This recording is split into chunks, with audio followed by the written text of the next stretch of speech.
Hi, I'm Clara. And how old are you?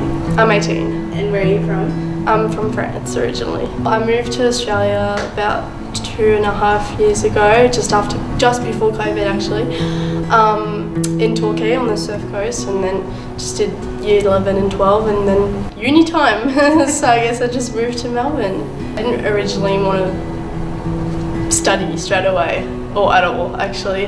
I wanted to go and travel, but everyone was like, no, it's COVID, it's gonna be COVID for another like 3 or 4 years, so just go study, you know? And everyone was like, oh, Melbourne, RMIT, best school for media or whatever, so yeah. Are you happy with that choice, or? Well, I am taking a break in about a month to go to Mexico, so that's how it's going. I'm running away from it.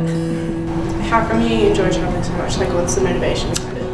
I don't know, I had this friend that I met in Torquay actually, who we would always share those dreams with, about like, you know, this kind of like culture and stuff. And so we're like, yeah, that's the vibe we want, that's where we would find ourselves, I think. And she told me a month ago, yeah, I'm leaving in 10 weeks.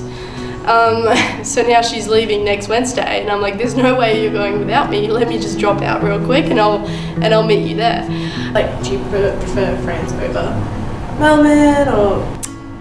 I'm not a fan of the city, so I can't really compare with Melbourne, but Torquay is beautiful. The beach and like the Australian coast is just like amazing, and I wouldn't swap it for anything in the world. But leaving your home country that you lived in your entire life and you were born in at the age of 15 when it's not your choice is a bit hard.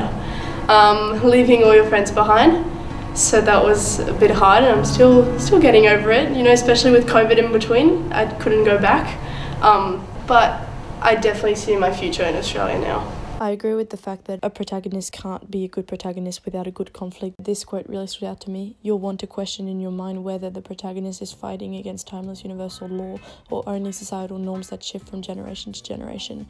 This quote is really strong and endorses the fact that a protagonist needs a good conflict to be the person that they are to this day. And that aligns with what I've learnt in the exercise about how we need to capture the feelings of that protagonist. And the second piece that stood out is the fact that we need to be prepared with straightforward questions to not mess up during the interview.